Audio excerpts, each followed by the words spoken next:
Olá pessoal, aqui é Débora Espadoto do grupo Livros Mágicos e nós estamos lendo o livro Marco Zero do Joe Vitale, capítulo 3, iniciando hoje com o título Morná é maluca?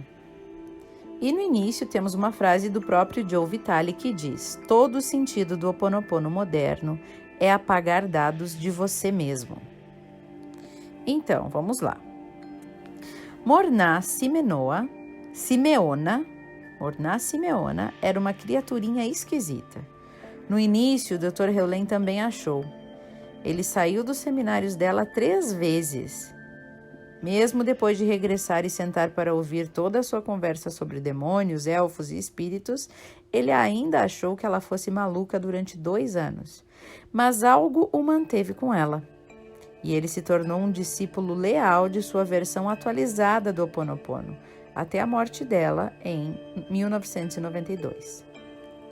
Em 1976, Morná adaptou a prática tradicional de cura do Ho Oponopono em um grupo para que ele se curasse. Morná era considerada uma kahuna, ou seja, uma guardiã de segredos. Porém, ela não manteve segredo. Ela ministrava aulas e os revelava a qualquer um com alguns dólares. Frequentemente, ela era convidada por enfermeiras para purificar hospitais, mas não ia com balde e vassoura. Ia para afastar os espíritos que caminhavam pelos corredores, que andavam nos elevadores à noite ou que davam descarga nos vasos sanitários conforme sua vontade. Morná foi fazer a cura no hospital, para que as enfermeiras pudessem ter paz. E aparentemente ela se saiu muito bem. As enfermeiras de outros hospitais solicitaram o mesmo serviço. Embora Morná fosse hábil no Ho Oponopono tradicional, o método de cura coletiva, seu foco, tinha uma abordagem mais interna do que ela própria aparentemente criou. E apesar de ainda honrar os costumes e crenças havaianos, ela sabia que se as pessoas cuidassem do seu mundo interior, o seu mundo externo também mudaria. Então ela criou uma técnica de autoajuda moderna a partir da tradição havaiana. E ela sempre dizia que quando você corta as cordas aka, ou os laços, as pessoas e as coisas, você fica livre. E ela comparava uma linha telefônica com um aka, ou um elo invisível com outra pessoa, algo assim. Para ela, quando você passa um tempo com alguma pessoa, em algum lugar, alguma coisa, quando você convive muito com alguma coisa, um lugar ou uma pessoa, você cria uma ligação com aquilo. E isso fica como um elo invisível que fica com ambas as partes. E mesmo quando você deixa aquela pessoa, ou aquele lugar, ou aquela coisa, aquele elo continua. E também permanece este elo com a outra pessoa, com aquele lugar, com aquela coisa, enfim. Então, imagine como se fosse uma teia de aranha, ligando você a todas as pessoas e coisas e lugares que você tocou, que você despendeu energia. E aí já dá para sentir a confusão que você fica, né? Ela chegava a dizer que as antiguidades que você compra e os presentes que você recebe, o que você dá, também possuem as suas próprias cordas aka. E você precisa ser cauteloso. E então, para ela, sempre tem que apagar essas ligações, sempre tem que cortar, deixar para trás. Então, uma vez eu pedi para o Dr. Heulen que autografasse uma bola de beisebol usada na apresentação, porque eu queria a energia dele. Eu tenho uma coleção de objetos que pertenceram ao famoso fisiculturista e astro de cinema Steve Reeves, porque eu queria a energia dele. Mas, e quanto às antiguidades que eu possuo, que não tenho ideia a quem pertenceram? Ao longo de gerações passadas, como que fica isso? Aí eu tenho que intencionalmente cortar as cordas aka a esses objetos, ou talvez eu acabe acolhendo a programação dessas pessoas, né, na minha própria casa. Então, Morná sentia que nós tínhamos que romper todas as cordas aka para que pudéssemos ser livres, para que a divindade pudesse agir em nós. E quando ingressava nos hospitais, a sua visão de raio-x conseguia enxergar as almas que ainda perambulavam por ali. O seu Ho Oponopono tinha a ver com purificação kármica. E uma vez que ela liberasse os seus laços com este plano, elas seguiriam adiante. O seu método, então, era fazer a sua prece preferida, que é a prece da purificação. E ela a comparava com o Pai Nosso, mas preferia essa parte para a limpeza dos elos, né? Essa prece para a limpeza dos elos. Era a sua inspiração fazer as coisas dessa forma. Deu essa prece ao mundo como um presente a ser utilizado livremente. E o Dr. Heolen e eu ainda utilizamos. E a prece é o seguinte. Então, onde você estiver agora, feche os olhos, se você puder, ou se concentre apenas na minha voz, né? Para a gente, então, fazer a leitura desta prece. Eu até já fiz anteriormente no outro livro, né? Nós vamos fazer agora, então, juntos.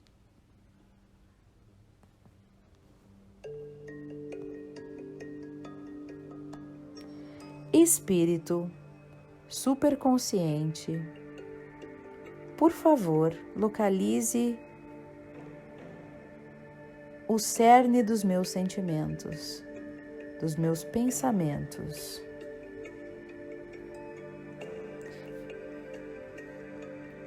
Eu estou neste momento pensando nas minhas crenças, sentimentos e pensamentos. Espírito superconsciente, por favor, localize o cerne destes meus pensamentos, destes exatos sentimentos, dessas minhas crenças. Leve cada um dos níveis, camadas, áreas e aspectos do meu ser até este cerne.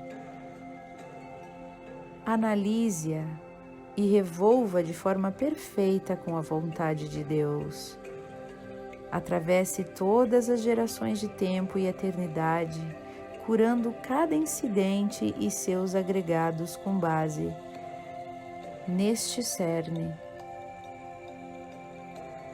Por favor, faça isso segundo a vontade de Deus, até que eu esteja no presente, preenchido de luz de verdade. A paz e o amor de Deus, o perdão de mim mesmo por minhas percepções incorretas, perdão de cada pessoa, perdão de cada lugar, de cada circunstância, acontecimentos que contribuíram para isso, para estes sentimentos e pensamentos.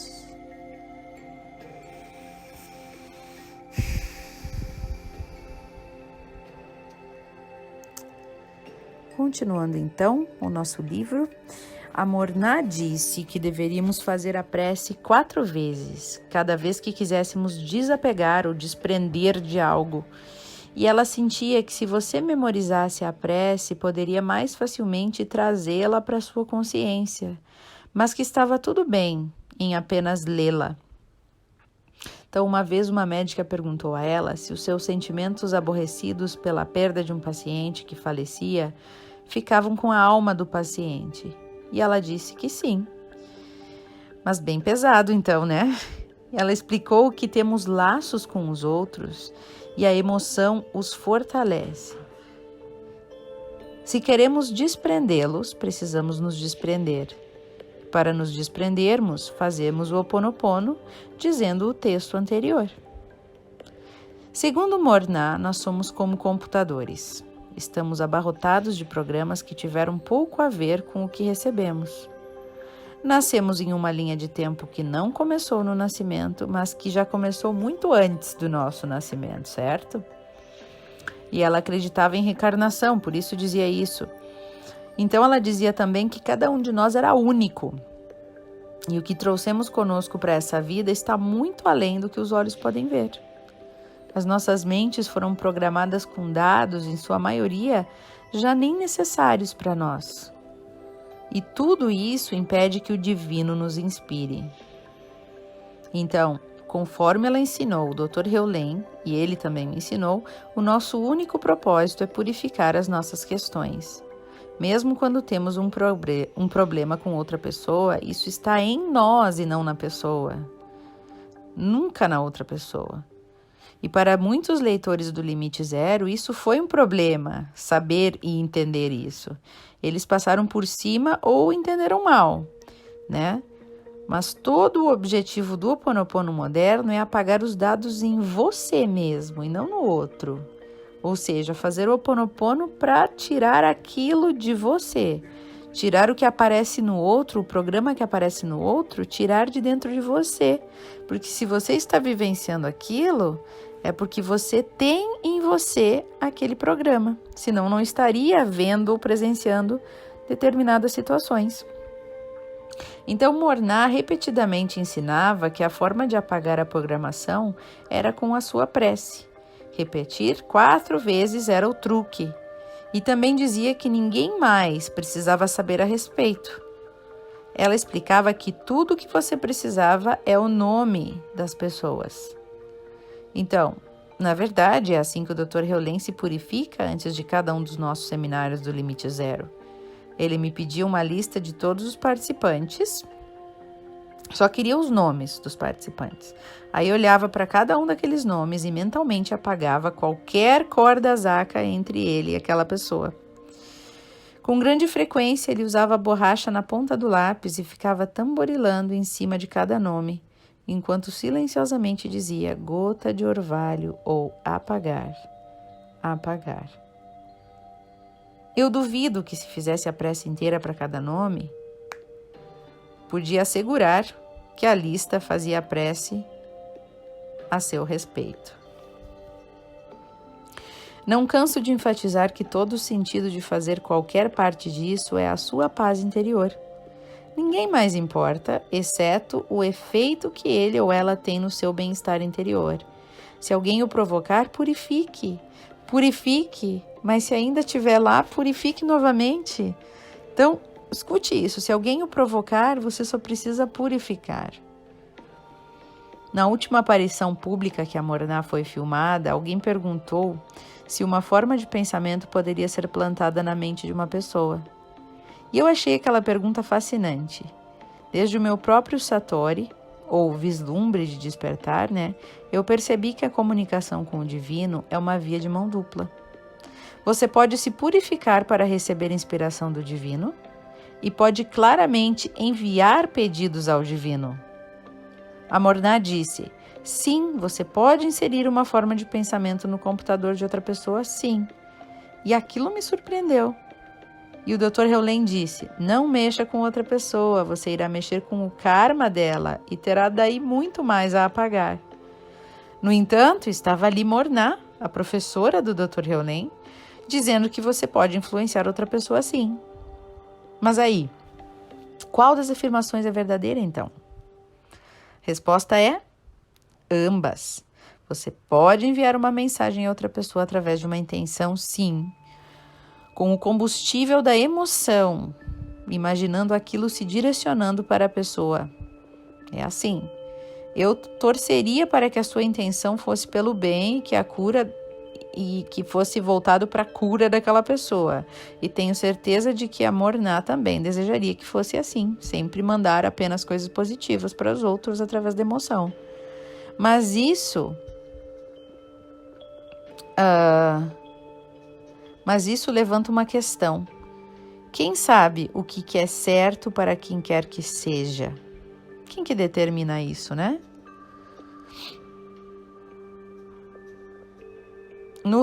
Não conheço a sua linha de vida, você também não conhece a minha. Às vezes parece óbvio, as pessoas estão sofrendo, então ajude-as. Mas aí, nós não estamos de repente vendo o panorama geral, porque o sofrimento pode levá-las a uma dádiva que não conseguimos prover ou prever de cara, né? Às vezes elas estão precisando passar por aquele sofrimento e a gente vai lá e quer tirar aquele sofrimento delas, né? Então, tudo tem um porquê, nada é por acaso, né? Então, o enfoque da Morná era na cura.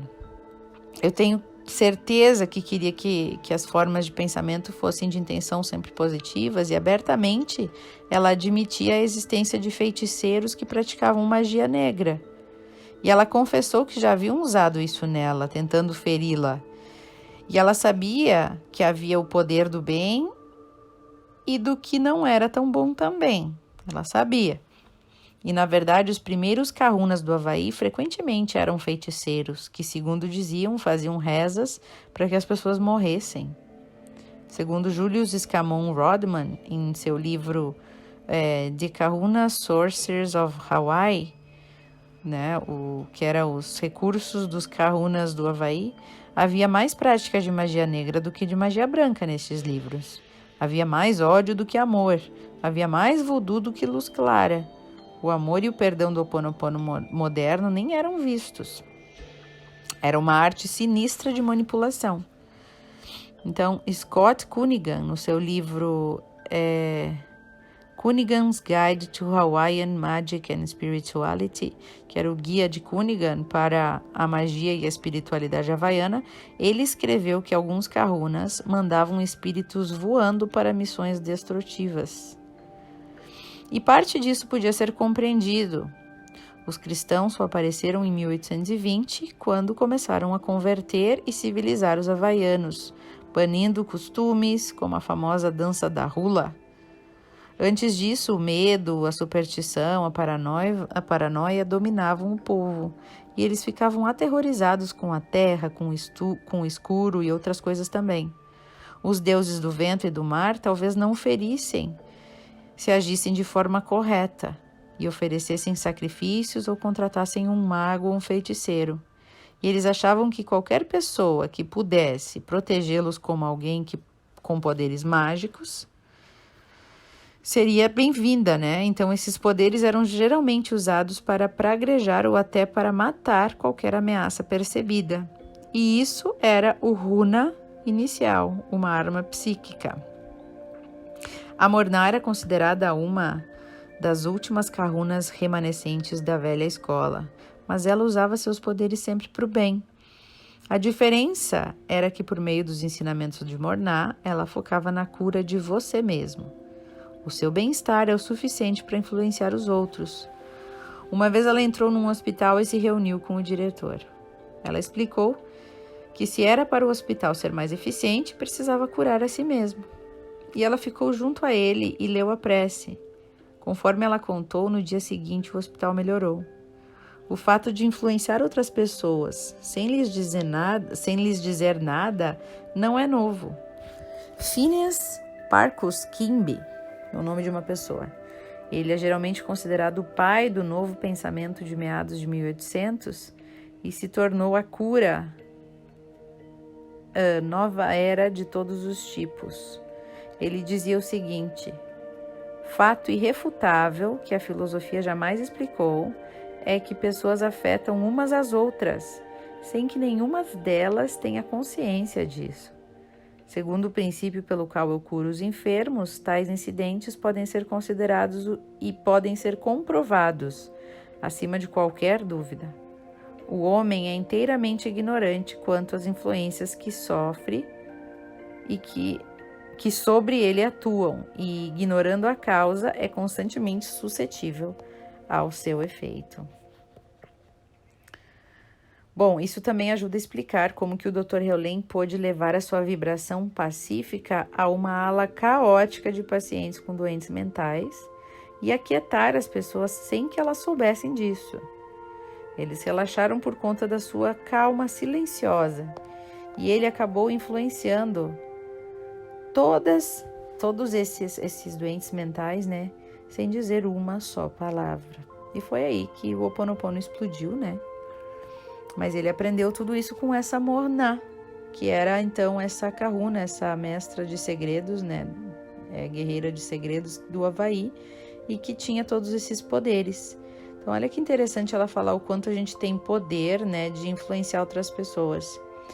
É muito interessante que a gente emane mensagens, né, de positividade para aqueles que nos machucaram, para aqueles que nós machucamos, né? Às vezes a gente não precisa necessariamente na vida ter uma conversa face a face com a pessoa, uma conversa de frente, ou mandar um e-mail, ou fazer uma ação do mundo dos humanos, né? A gente facilmente pode mandar uma mensagem espiritual através do nosso pensamento, da nossa energia emocional, que é muito forte, só que como a gente não vê, a gente não acredita, né? A gente é limitado nessa questão do ver a energia, mas ela existe. E a gente pode ver que existe, tanto que a gente tá aqui, eu tô mandando um áudio para vocês agora, gravando através do meu telefone, e esse áudio vai chegar na casa de um monte de gente, milhares de pessoas, né? E vai chegar na casa dessas pessoas e elas vão receber através do WhatsApp, através da internet, ou seja, como que isso é possível? Através da energia que existe, mas que a gente não vê, mas tá aqui, na nossa mão, nosso celular. Ele é todo baseado em ondas eletrônicas, né? Em ondas de energia. Então, energia existe sim. Então, quando a gente quer mandar um recado para alguém, mandar uma mensagem, a mensagem chega assim. Vocês já não tiveram essas experiências de que, de repente, assim, tu começa a pensar numa pessoa. Pensa numa pessoa no outro dia, e faz tempo que a gente não vê a pessoa, daí no outro dia a pessoa manda um e-mail, manda uma mensagem, liga, a gente diz, realmente, ontem tava pensando nessa pessoa, né? Ou a gente pensa na pessoa e daqui a pouco vê uma foto da pessoa no Instagram, no Facebook, porque a energia tá circulando, tá se comunicando, né? A gente tá gerando uma energia que vai atrair aquilo ali. Então, quando a gente quer mandar uma mensagem, a gente consegue sim. Então, às vezes eu recebi essa orientação esses dias de mandar uma mensagem para as pessoas que eu magoei, explicando o que estava, né, as questões do meu coração, explicando, vamos supor, pedindo desculpas por aquilo que eu fiz, né? E da mesma forma, as pessoas que nos magoaram, né, mandar uma mensagem explicando o porquê que ficamos magoados, e é uma forma de comunicação que a pessoa vai receber. Ela pode até não perceber conscientemente, mas ela vai receber. Então, fica a dica, né, para vocês tentarem fazer isso. Fora que quando a gente manda amor, a gente fica numa paz. Quando a gente faz o Ho'oponopono pensando em algo, em alguém, a gente fica numa paz. Porque o Ho'oponopono é puro amor, né? Bom, esse é o nosso áudio de hoje. Eu espero que vocês tenham gostado das dicas, da reflexão. E até o próximo áudio.